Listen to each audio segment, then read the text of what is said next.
이뮤놀로지, 큐비,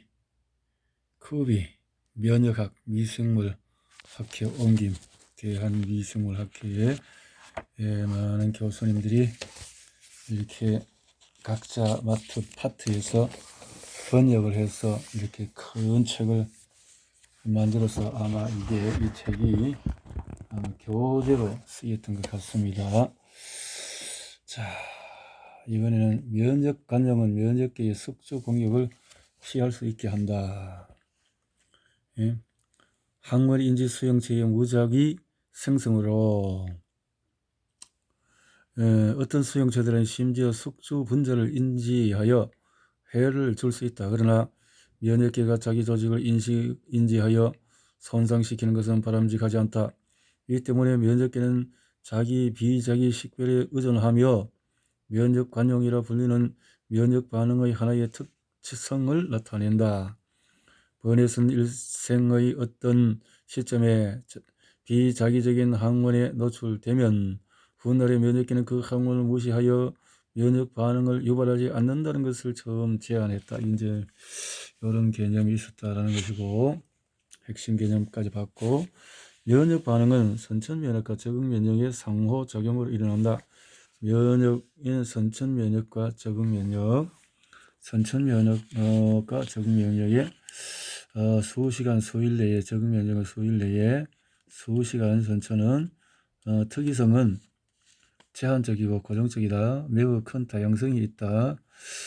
선천적인 것은 처음 반응과 동일하다. 처음은 매우 빠르고 효과적이다. 주요 구성 성분은 장벽이 포식세포 패턴, 또 T와 B 림프구 항원 특이 수용체와 항체 적응 면역이다. 보체는 병원체와 연관된 구조에 부착하여 파괴하는 일련의 연속 작용을 시작한다. 이러한 매우 효과적인 첫 번 방어선에서 병원체가 자리 잡는 것을 방지하거나 신체 내로 들어온 지 수시간 내에 제거시킨다. 선천 면역계가 감염체를 인식하는 데 매우 빨라 수초 만에 일어나기도 하지만 그렇게 특이적이지 않아서 외부 항원들의 미세한 차이를 구별하지는 못한다. 적응 면역은 미묘한 항원 분자적인 차이를 구별할 수 있다. 이는 B 및 T 림프구에 의하여 수행되며 반응이 시작되는 데 많은 시간을 필요로 하지만은 훨씬 항원 특이적인 면역 반응이다. 전형적으로 신체의 방어 기전이 무너져서 병원체에 처음 노출된 5, 6일 동안의 병원체에 대한 적응 면역 반응이 지속되어 감염이 회복기에 접어든다. 적응 면역이 천천히 진행되는 이유는 제대로 일할 수 있는 완전한 수용체를 소유한 세포의 수가 아주 적기 때문이다.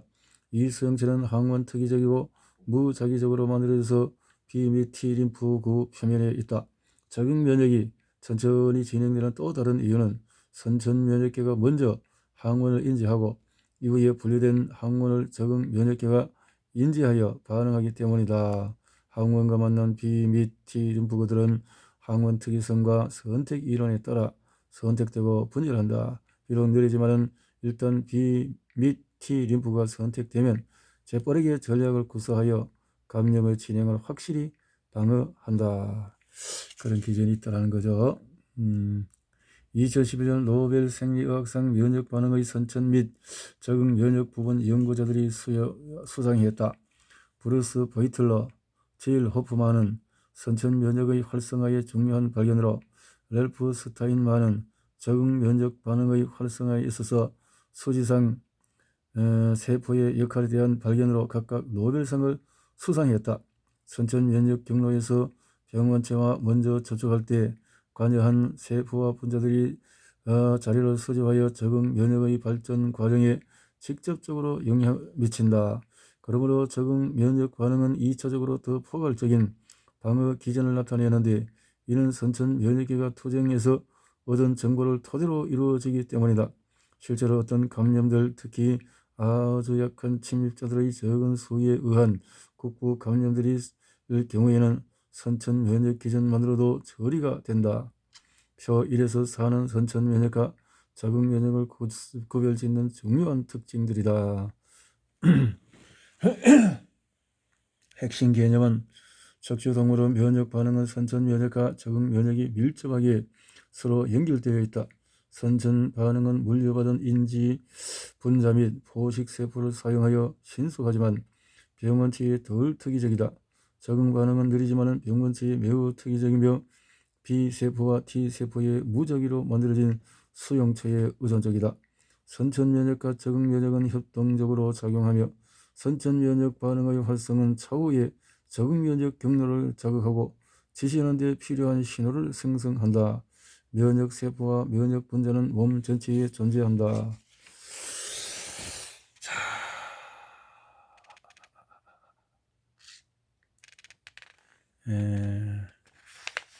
선천면역이 적응면역에 관여하는 세포가 함께 작용하려면 이 두 시스템이 서로 소통하고 외부 항원에 대한 퇴치 전력을 조정할 수 있어야 한다. 이러한 소통은 세포 간에 직접적으로 이루어지며 사이토카인과 같은 전달 단백질을 통해서 이루어진다. 소형성이든 세포막에 결합하던 이러한 전달 단백질들은 세포 내 신호를 유도하여 림프 세포를 활성화, 증식 및 분화시킨다. 이러한 과정은 보통 세포에서 새로운 기능을 유도하는 유전자 전사의 변화에 의해 일어난다. 그리하여 자신만의 인자나 리간들을 만들어서 부착 과정을 통해서 목표로 하는 위치로 이동할 수 있는 능력을 갖게 한다. 수용성 단백질 중에서 케모카인은 화학적인 유인 작용을 하는 분자로서 특정 세포를 불러 모을 수 있다. 이런 방식으로 면역 세포에 의해 만들어진 사이토카인, 케모카인 및 다른 수용성 인자는 감염 부위에서 세포와 체액을 끌어들여 병원체를 제거하게 한다. 염증 반응은 감염 부위에서 붓기, 열, 압통을 나타낸다. 면역 세포 간에는 소통이 필요하며 둘 이상의 사이토카인이나 케모카인이 관여한다. 이런 신호 조합에 의해 활성화되어 세포 반응을 미세하게 조정한다. 핵심 개념은 면역체계의 구성 요소는 대부분의 조직에 있는 보초 세포 및 전문화된 림프 기관의 형태가 있다. 그림 1에서 7은 면역 반응의 기본 체계를 계략적으로 수적인 개념을 제시한다. 면역, 적응 면역만이 전형적인 기억 능력이 있다. 적응 면역의 독특한 특성 중에 하나는 면역학적 기억 능력이다. 적응이 기억을 해서 그래서 면역을 갖는다. 감염에 대한 선천 및 적응 면역의 협동 작용은 이렇게 선천 면역은 이 기억 작용이 좀 그렇다는 건가요? 그래서 이것은 선천 면역으로 림프액을 통해서 작동기 반응을 통해서 기억 세포는 림프 활동은 이렇게 점막 감염을 통해서 상처가 나면은 감염체를 통해서 이게 피부로 들어가면 선천 면역과 림프에 새서 기억이 되어져서 기억을 통해서 방어한다. 이건 뭐냐? 1차적인 면역, 2차적인 면역. 주사한 항원에 대한 1차 및 2차 반응의 차이는 면역학적 기억 현상을 반영한다. 그래서 선천 면역과 적응 면역이 저렇게 크게 작용을 할 수가 있다라는 건데요. 병원체에 처음 노출되면 1차 면역 반응이 나타나며 작동한 B세포, T세포 및 기억세포를 생성한다.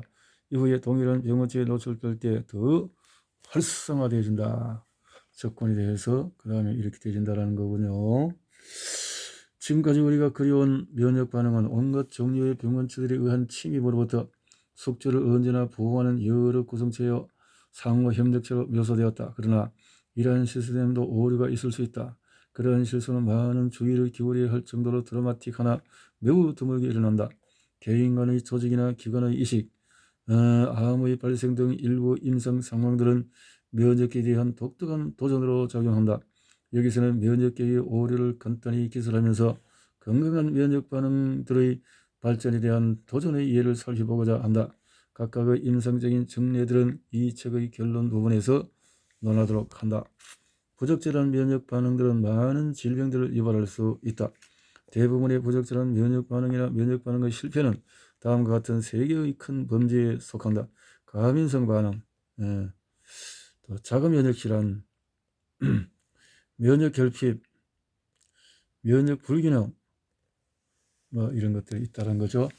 과민 반응, 알레르기 질환이나 전식은 과민 반응 결과의 예들이다. 이러한 결과는 꽃가루, 음식, 통물, 또 무해한 환경 항원들에 대한 부적절하고 지나치게 활동적인 면역 반응에서 비롯된다. 어떤 물질은 방어라기보다는 증가한 감수성을 보일 수 있는 가능성을 1902년경에 샤를 리셋에 의해 발견되었는데, 그는 해파리의 독소를 개의 면역 조사를 시도하고 있었다.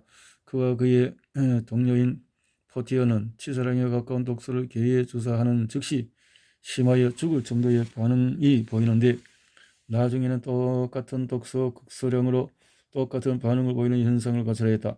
이 같은 관찰로부터 리세는 성공적인 백신의 전형적인 보호를 보이는 반면, 항보호는 사전에 접촉했던 물질에 대한 면역 반응이 극단적이고 매우 신속하게 진행되어 가끔 사망에 이르는 강한 반응으로 항원에 대한 접촉이 반복되는 경우에 나타날 수 있다고 보고하였다.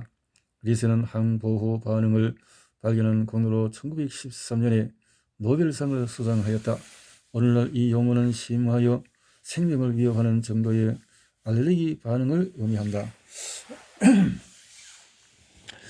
이렇게 너무 강한 반응을 통해서 심각해질 수 있다. 면역 과민 반응이란 것이 있다라는 거죠. 다행히도 대부분의 과민 반응 혹은 알레르기성 반응들은 사람에 나타날 경우에 생명이 위험할 정도로 급작스럽게 나타나지 않는다. 여러 유형의 과민 반응들이 있어서 어떤 것은 항체에 의해 발생하는 하고, 또 다른 것들은 T림프구 활성의 결과물이기도 하다. 그러나 대부분의 알레르기성 혹은 과민성 반응은 면역 불글로불린 E라고 불리는 항체에 의한다. IgE가 그의 특이한 항원, 알레르기 항원과 만나면 자극과 염증을 유발하는 물질들을 방출하거나 그 부위에 세포와 체액을 축적하기도 한다. 알레르기가 있는 사람이 항알레르기 원에 노출되면 재채기, 숨가쁘기, 쉬는 숨, 호흡 곤란, 피부염, 피부 발진 및 더 심한 경우에는 극심한 염증으로 인해 기도가 좁아져서 목이 막혀 죽는 것 등이 야기되기도 한다. 건강 유지에 드는 상당 부분의 재정이 알레르기와 천식에 의한 고통의 치료비로 쓰여지고 있는 실정이다. 면역 불균형과 연관되어 있는 알레르기성 질환의 예상치 못한 증가에 대한 매우 흥미있는 이론이 위생가설로 불리며 임상 초점 박사 1에서 3에서 논의되었다. 면역 과민 반응이라는 것이 있다. 자가면역 질환은 가끔 면역 체계가 오작동하고 자기 관정이 깨어질 때도 있다. 이런 자기 비자기 구별이 갑자기 없어지거나 자기 구성 성분들을 위험 인자로 잘못 인지하여 숙주 조직들에 대한 면역 공격으로 나타난다. 자가 면역이라고 불리는 이런 상황은 여러 만성적 소모성 질환을 야기할 수도 있다. 자가 면역 질환의 증상은 공격받은 조직이나 기관에 따라서 다르다. 예를 들면 다발성 경화증의 경우 자가 면역 공격이 뇌나 중추계의 신경초일 경우 신경과 근육 기능 장애를 일으킨다. 그런 병의 경우는 자가 면역 공격이 장 조직의 상피세포를 망가뜨리기 때문에 음식물의 흡수에 지장을 초래한다. 가장 흔한 자가 면역 질환의 하나인 류마티스 관절염의 경우에는 손이나 발의 관절이 면역 공격에 의한 손상으로 일어난다. 대부분의 자가 면역 질환은 유전 및 환경 인자의 관여로 발생한다. 그러나 유전과 환경의 어떤 인자가 얼만큼 관여하여 어느 특정한 자가 면역 질환을 일으키는지는 모르기 때문에 이 분야의 면역학적 연구는 매우 활발히 이루어지고 있다. 이 분야의 최근 연구나 더 나은 치료법을 찾으려는 시도는 심석장에서 논의한다. 면역 결핍증. 대부분의 경우에 선천면역 또는 적응면역의 일부분이 없거나 결핍이 있다면 숙주는 어떤 형태의 면역 결핍증을 갖는다. 이러한 결핍의 면역 결핍은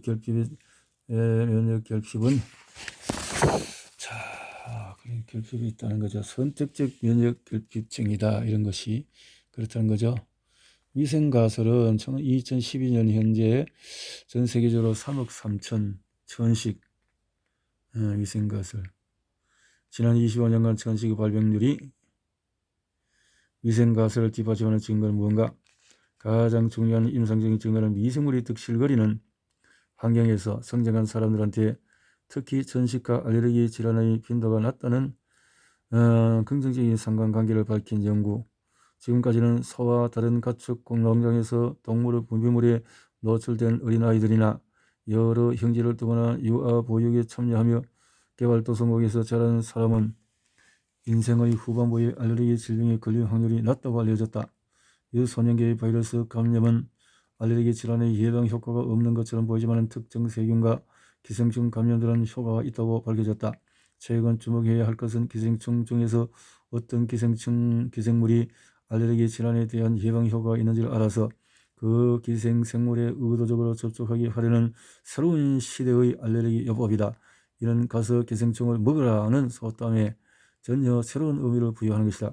유소년기의 미생물과 접촉이 없는 것과 알레르기 질환과의 연관성 뒤에 숨어있는 면역학적 기전은 과연 무엇인가? 이러한 가설을 뒷받침하는 최근 면역학적 설명으로는 수백만 년간 미생물과 인간이 같이 진화해 오면서 흔히 환경에 존재하는 미생물의 공격과 인간의 방어 사이에서 면역계가 항상성을 유지하게끔 발달되었다고 본다. 이 미생물들은 세균종을 구성하는 무해한 미생물로서 우리의 진화 역사에서 오랜 역할을 해왔다.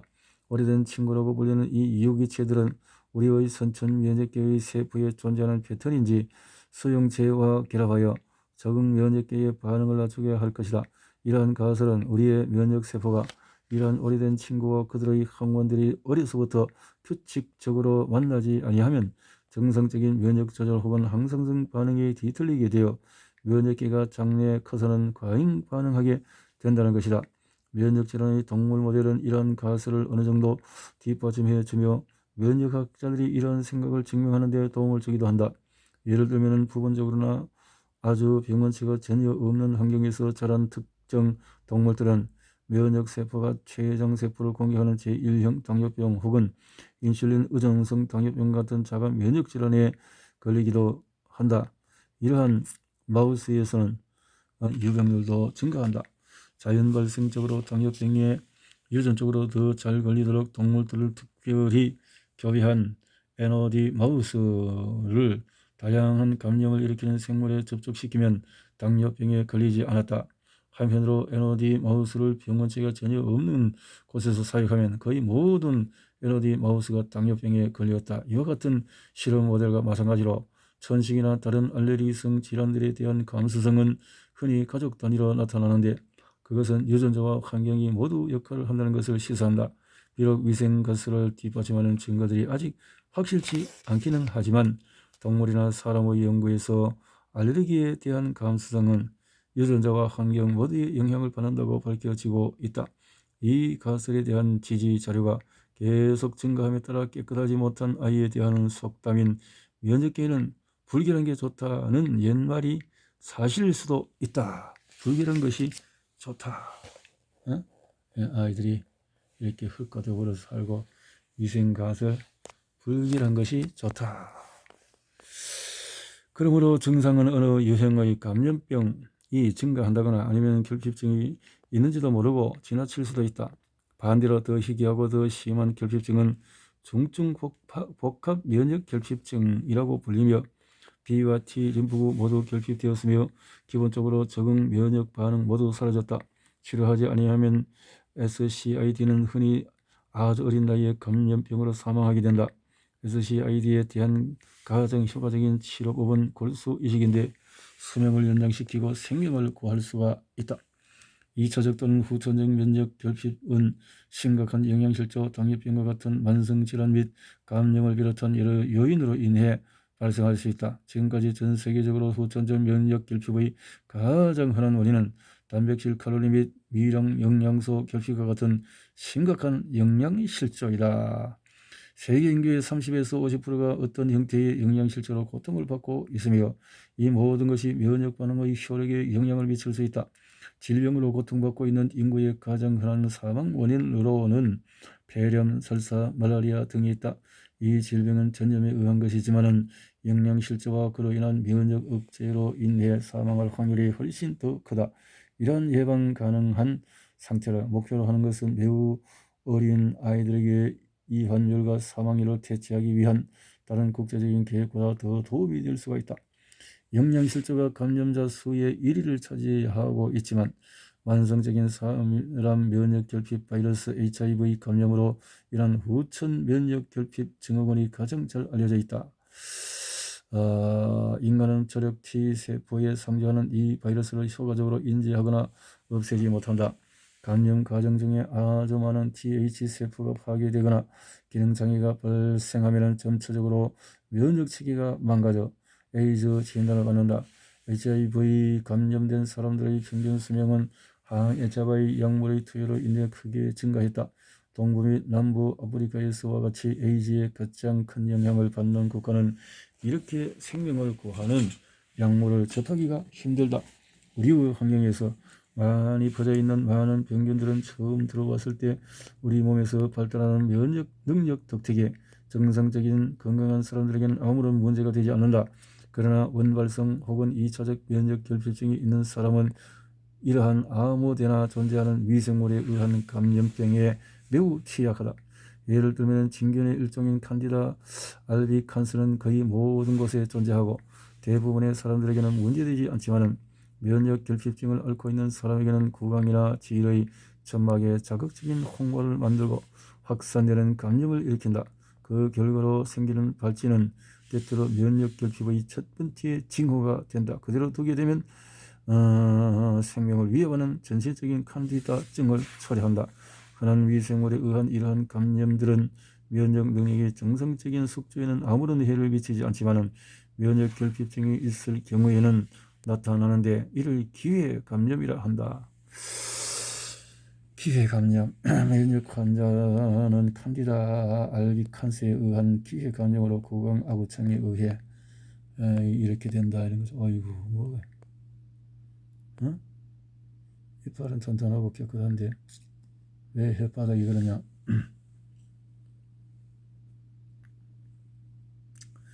면역 불균형. 면역 반응은 전쟁이라는 용어로 종종 묘사되어 있어서 이 체계에 대해서 좀 더 부드러운 측면을 이해하기 어렵다. 건강한 면역 체계는 침략으로 이어지는 면역 경로와 억제를 요구하는 경로 사이에서 지속적인 균형을 유지한다. 우리는 잘못된 공격, 자가 면역과 같은 또 실패를 가진 장애로 거의 고려하지 않지만 면역 반응의 억제 측면의 중요성을 고려하는 것은 가끔 잊어버린다. 우리가 정기적으로 시작하는 모든 면역 공격의 균형을 맞추기 위한 검사로 제시되는 면역 반응 억제의 결함은 엄청나다. 따라서 건강한 면역 반응은 한 발은 브레이크에 한 발은 가속 페달 위에 올려놓듯이 많은 시간을 보내는 섬세한 균형으로 보아야 한다. 아마도 대부분 전염되지 않은 많은 질병들이 마치 고착된 가속 페달과 같이 통제되지 않은 염증과 관련이 있다. 이것들은 일반적인 알레르기 질환과 자가 면역 질환을 포함한다. 더욱 놀라운 것은 심혈관 질환, 인슐린 저항성, 비만 등 생명을 위협하는 주요 만성 질환들 중 일부도 염증과 관련이 있다는 것이다. 최근에 자폐증, 우울증, 조울증 같은 신경학적 및 행동적 장애도 여기에 포함된다. 만약 이것이 사실이라면 무엇이 면역 조절이나 항상성에 대해 통제되지 않는 염증의 균형을 맞추고 있는가? 아마도 미생물, 식이요법, 스트레스와 같은 이 모든 것들이 면역, 소화기, 내분비, 신경세포에 영향을 미치는 것으로 밝혀졌다. 생쥐와 인간 모두에게 식이요법, 미생물, 면역 기능 간의 다방향 상호작용에 대한 확실한 증거가 있다. 특히 장내 공생생물, 즉 아무런 해를 끼치지 않는 미생물의 부재와 현대의 식생활의 변화는 면역 균형 방식에서 브레이크가 부족하여 염증을 일으키는데 마치 가속 페달을 밟은 것처럼 보인다. 핵심 개념은 면역 체계의 기능 장애는 과잉 활성뿐만 아니라 가면성 또는 조절되지 않는 염증을 일으킨다. 최근의 환경 및 행동 변화로 인해 조절되지 않는 염증의 면역 균형이 바뀌면서 많은 현대의 만성 질병이 나타나고 있다. 유전형과 공생미생물, 스트레스, 항생제, 운동, 공생균형, 공생불균형, 저항장벽의 비정상, 면역계, 신경계 균형과 신경계 불균형은 대사불균형, 만성 염증 이렇게 되어진다는 거죠. 면역 반응은 조직 이식을 어렵게 만든다. 정상적으로 면역세포가 외부 세포로 만났을 때 숙주는 침입자로부터 벗어나게 하려고 강한 반응을 보인다. 그러나 이식의 경우는 공여자로부터 세포나 조직의 공급이 생명을 위협하는 질병에 대한 유일한 치료 방법일 수 있다. 예를 들면 미국에서만 7만 명 이상이 신장 이식의 혜택으로 생명을 연장시킬 수 있다. 면역계가 비자기이거나 유전적으로 상이한 어떤 이식된 기관이라고 공격하여 거부한다면 생명을 구할 수 있는 가능성이 있는 치료법에 어마어마한 장벽을 쌓아 올리는 것이 되고, 이런 사실은 이식이 필요한 환자를 치료하려는 임상의에게는 특별한 도전을 제공하는 것이다. 수여자의 면역계에 의한 이 이식의 거부 반응은 실패라고 보일지 몰라도 실은 제대로 기능하는 면역계의 작용일 뿐이다. 자아 구별을 관정하는 정상적인 관용 과정과 위험 신호, 일부는 이식 수술에 의한 조직 손상의 결과임 등은 면역세포가 이식된 조직에 모여들게 하고 새로 들어온 입주 세포들을 공격한다. 이러한 이식 거부 반응의 어떤 경우들은 면역 억제제로 억제될 수 있지만, 이러한 약제들의 사용은 전체적인 면역 기능을 억제하여 결국 숙주가 기회 감염에 감수성 있게 방치하는 결과를 초래한다.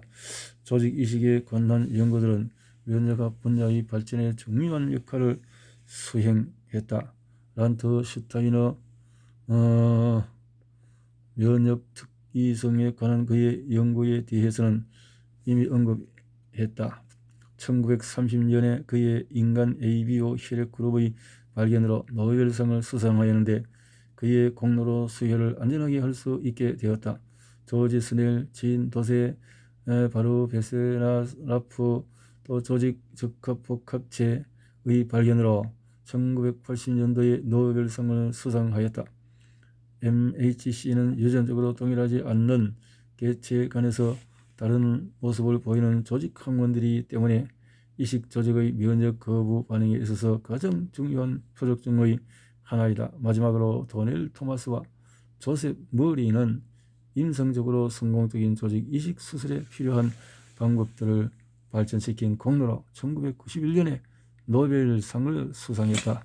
모든 항원들에 대한 면역 반응을 억제하지 않고 일률적인 기관이나 세포를 관용적으로 받아들이게 하는 방법의 개발은 아직도 중요한 목표이며, 이는 오늘날의 면역학자들의 새로운 도전이다. 그렇군요. 암 역시 면역학자들에게 독특한 도전을 제공한다. 이식 거부가 외부 조직 이식에 대하여 건강한 면역 체계의 반응인 것처럼 암세포를 무시하는 경향도 정상적인 반응으로 간주되어 자기 것으로 받아들여질 수 있다. 암 혹은 악성 종양은 숙주 세포들 속에서 제약을 받지 않고 분열을 시작하면서 발생한다. 시작이 자기 세포에서 이루어져 있기 때문에 자기 관용 기전들이 암에 대한 면역 반응을 억제하고 있으므로 암세포를 찾아내 처리하는 데 계속적인 도전이 필요하다. 이 말은 종양세포는 독특하거나 혹은 발생적으로 부적절한 단백질을 발현하고 있으므로 그들을 면역세포들이 인지하고 제거하게 하는 표적으로 삼게 하거나 치료 목표로 하자는 것이다. 그러나 많은 미생물 병원체와 같이 빨리 분열하는 세포들의 증가된 유전적인 불안정성은 면역세포들의 탐색과 제거 기능을 마비시키는 장점들을 제공하고 있다. 우리들은 면역계가 몸속에 존재하는 암을 찾아내어서 제거하는 일에 능동적으로 참여하고 있음을 알고 있다. 면역 억제제를 복용하는 경우와 같이 면역 반응이 망가진 개체에 발생하는 악성 질환의 숫자는 정상 면역계가 암 발생을 조절하는 정도를 반영한다.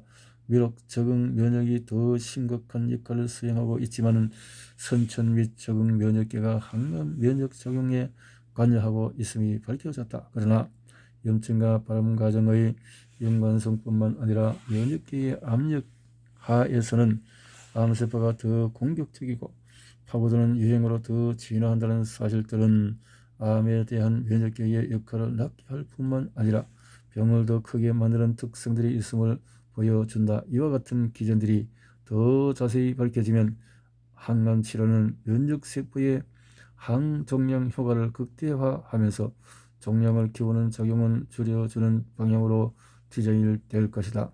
면역에 대한 우리들의 이해는 비교적 짧은 시간에 먼 길을 온 것임에 틀림없다. 포유동물과 면역 반응과 이 면역계가 신체의 다른 시스템과 상호작용하는 방법들을 이해하는 데에는 아직도 배워야 할 것들이 많이 남아있다. 이와 같은 앞선 지식으로 더 나은 희망을 갖게 될 수 있다. 이러한 희망은 우리들로 하여금 새로운 질병들, 그래서 사회에 만연한 암이나 다른 질환들을 더 효과적으로 방어하고 치료하는 전략을 발전시킬 것이다. 핵심 개념은 건강한 면역체계는 자기 것으로 식별되는 세포를 용인하거나 또 무시하는데 종종 암이 되는 세포를 포함한다. 이렇게 해서 결론으로 포유류의 면역 반응은 복잡하고 다양한 미생물 침입자로부터 자신을 보호할 수 있는 분자와 세포 기관과 같은 복합적이고 상호 연결된 네트워크로 구성되어 있다. 면역학은 비교적 젊은 학문 분야로 1000년 이상 동안의 전염성 병원체와 싸우기 위한 기초적인 면역학적 원리를 적용해왔다. 우리는 면역 체계의 내적 작용을 이해하는 데 많은 시를 할애하고 있지만 최근에야 이 시스템이 공격대 면역 균형의 조절에 매일같이 우리는 면역 체계를 다루는 신체 시스템뿐만 아니라 우리 환경에 민감한 네트워크로 인식하게 되었다. 이 새로운 지식으로 혁신적인 의학적 치료의 정점과 많은 새로운 질문들이 등장하는데 그중 많은 것들은 단지 10년 전에는 면역 반응으로 인식되지 않은 것도 있었다. 연구라는 것이 이렇게 발전되어지고 있다라는 건데, 이렇게 면역이 발전되고 있지만은 그러니까 우리 의학이라는 것은 심전이면 강선이 변한다고 끊임없이 바꾸지만은 대체의학, 천연의학의 그것은 크게 바뀌지 않아도 천전을 통해서 자연 면역을 통한 치료와 건강을 만들어내는 것을 보게 되어지기 때문에 또 이렇게 대체의학과 자연치유를 같이 병합해서 현대의학을 볼 수 있으면 참 도움이 되겠다라고 생각이 되어집니다.